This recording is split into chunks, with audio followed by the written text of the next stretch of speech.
going on, everybody? It's Frito here for your Overwatch. Genji, as a flanker, is perceived, I think, as rather weak in this meta, but he's actually one of the best heroes in the DPS category, and in today's video we're going to explain why. Sure, just like every character in the game, he doesn't like getting stunned, but at the same time, there is no other damage that can quite contest the high ground and flanking angles that he can, while still poking from medium range and being a threat to sniper characters like Widow or Hanzo. Often you need someone to control flanks, because if the enemy flanks you, you can be in a world of hurt. Not to mention, there's of course the nano blade in the room that you can't ignore, possibly the strongest nano combination and best ways to secure teamfights, even up against a character as stable as Brigitte. There's few things that actually can carve through the enemy team quite like Genji can, when he's played well anyway. I've only recently started to play Genji, and after watching a ton of pro footage, even I, who's pretty average at the character, can execute some of these strats. I'll show you how I've incorporated this playstyle in a clip at the end, but first, we're going to analyze the play of one of my heroes, the legend Who Are You, who currently plays for Fusion University, and if you don't know who these guys are, you need to. They're going to be competing in the North American Contenders Season 2 Grand Final tomorrow night. In this series up against Toronto Esports, a team that they were supposed to beat handily, they went down 0-2 immediately, running some wrecking ball strats into the ground, and nearly getting bounced out of the playoffs for it, but after digging themselves quite a mighty hole, they decide to start going back to the strategies that enable their all-star Genji player to carry them, and they run this series completely back and win their next round as well, and it's with this type of play that they do it. Attacking on Volskaya here, Toronto, in a straight dive-v-dive matchup, doesn't feel too confident. They essentially get out-mechanicked in open space. I don't know how to get to the point without being fragged, so even though Dalton is sitting out a pulse bomb here, he swaps to the Brigitte. He just trades that in to play a more tanky style.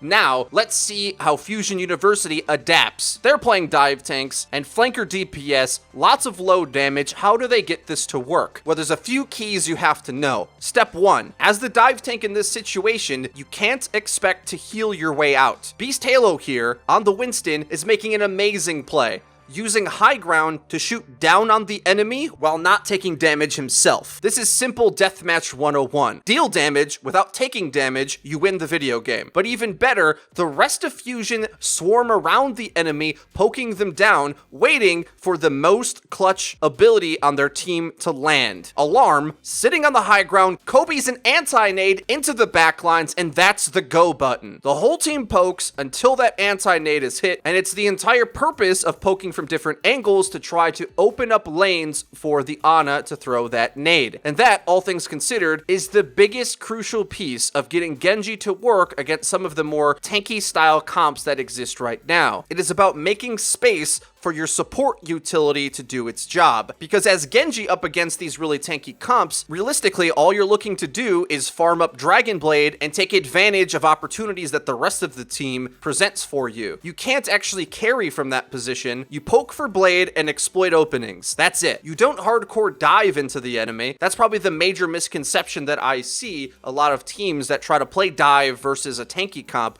do, is that they don't set up to poke long enough. The tanks just commit in as if they're going to win the fight in a brawl, when really it's all about the poke. It's about poke and ranged abilities landing. Here, as they go onto their own attack, and now that they have a major advantage, they only need a tick, same thing. Beast Halo deals damage, doesn't take damage, poking from the backside. Toronto starts to realize this. We can't just stand here and get poked forever. We have to go aggressive. It's once they use a speed boost to charge in, to get their Brigitte stun active and go at the backline, that's when they start to win the fight. But Fusion University's win condition for this round is to just get a tick, so them charging their DPS ults has way more value than the enemy charging their support ults, because we're playing with a Sombra. Now, there is some issues with Sombra with the way the ult economy works, where ideally you'd want to set up to beat a support ult rather than stop them from using it, because you're going to be weaker in the next fight, but Fusion University only needs one tick here. Zachary getting behind them, getting for the big EMP, just opens up for the Dragon Blade to do work, no nano required. that's going to secure them 1 tick. Now, Fusion go on to roll back Toronto Esports. They win the next 3 maps and then move on to the semifinals against Team Envious, going up against this Brigitte yet again. If you're paying attention to the last clip, you know exactly what they're going to be doing. Poking from the extremities, always staying away from the enemy and being at mid-range. This is why Genji is still really good, because he can just never get hit by anything. He can always run away and always mid-range poke. Whereas Beast Halo here, not brawling the tanks, not committing at all, just contesting the point. They just need a body to stop the enemy from capping as they wait to get angles for their team to poke around them. And what's the star here? It's the support utility. Zenyatta and Ana are on the high ground, and nobody commits from the Fusion side until that anti-nade finds the angle, gets onto their main tank, and then it's go time. Once that tank can't get healed, then the dive comp commits and the entire fight crumbles. That's the dance about beating these Rhine comps. I hear the phrase over and over when I'm playing ranked, we're playing a dive comp, we have to dive them. No, you have to dive at the right time. That's what makes dive comps skillful. Back in the day, you could just dive nonstop and it would just beat anything because there was no counters to it. But now, when you're going up against a counter, it's about finding those opportunities. And oftentimes, it's the supports nowadays that have to counter Brigitte. You either discord her and get her health low so that you can commit, or you hit clutch abilities like sleep or anti in order to find those openings for you. This strategy ends up working so well that Team Envy actually has to swap off their tanks. They can't afford to run the Rhine Zarya or the Brigitte, they have to mirror the mobility, because it's not the dive comp's ability to engage on the enemy that's so scary, it's their ability to avoid an engagement. With Beast Halo on the Winston able to stall the point and run away from the death ball, while everyone pokes forever until an anti-nade is hit, the death ball style comp just has nothing to do. It just has to stand there and hope that the enemy makes a mistake, and when they don't, you just lose. It's that major misconception that I think makes people struggle with dive playstyles right now, and it's that they don't know what they're playing for, actually. When you're playing Winston Diva, it is not your job to engage non-stop. It is your job to deny key areas, ward off flanks, and stall objectives, not to engage the enemy, actually. You don't see them diving the backline constantly, hoping to try to win. It doesn't work that way.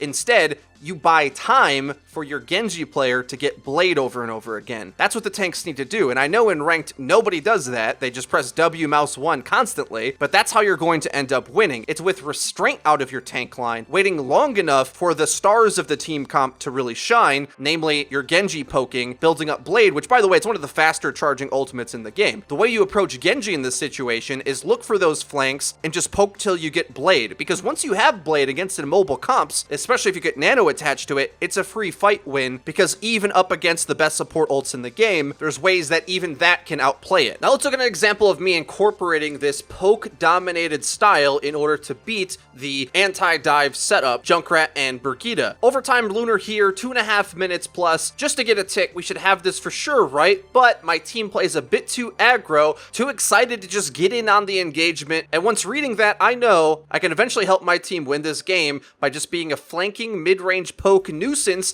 building up Dragon Blade. So I go to pull attention towards me here, which is quite similar to what pros would do. Ideally, I don't want to be hitting shields here. I want to be charging Blade as fast as I can. But in any case, moving the front line to come chase me, that's a win for the team anyway. Now, if you are one of these teammates that wants to play this engage happy way, to fully commit to engagements like this, you have to know where our damage is coming from. Until a long range damage character sets up a kill for you, the dive tanks really shouldn't be going in. Getting them off the high ground onto point where we can crossfire and wait, that's what you want. Once your damage is comfortable, then you wait for the opening. Now, obviously, my best role is tank, so it's going to be easy for me to critique tank play always. If I was a better Genji player, I probably would have seen that these targets in front of me were quite low, and we may have even just won the fight right there if I dash in and finish off those kills. It would have been close, still might have got hit by a stun or something. So maybe a little bit too passive on my part, but it takes me longer than I'd like, but I charge up Dragon Blade, and of course, all my poking on the outsides of the fight eventually pulls the attention of the enemy onto point, and it's at this stage of the fight where things are really scary for the enemy, because there's just a Genji Blade that does massive cleave damage in their backline. Getting 3 kills with the Blade is going to definitely secure this tick. pick. Ana Brigitte is one of the most popular and stable support duos in ranked right now, but despite Sleep Dart and Shield Bash being a way to disrupt the Genji blade, it's nowhere near as strong as Sound Barrier or Transcendence against the blade. So if you're playing up against that Brigitte style, no, poke is the answer, which has always been the answer against Brigitte anyway. Not engaging her with tanks, but just getting sight lines for your damage characters to shoot down, and in the most ideal situations, hit those anti-nades like Alarm was doing for Fusion University. With Fusion University going head-to-head with the other incredibly exciting team in NA to watch, XL2 tomorrow, I'm sure there's going to be some cool gameplay for us to break down. So if you enjoyed this video and you would love to see more, please be sure to hit the video with a like. It really does help us out and lets us know that you're enjoying the content. And if you haven't already, please subscribe because we upload each and every day, so you're going to want to hit the bell icon so that you get notified when our videos go live. Link to the description is our Twitter, where we tweet out news, updates, and dank memes. And remember, if you want to get your gameplay reviewed on our channel, send in full gameplay videos of high visual quality to yourOverwatchplays@gmail.com. That's been it for me. I've been Frito for your Overwatch. I'll see you guys next time.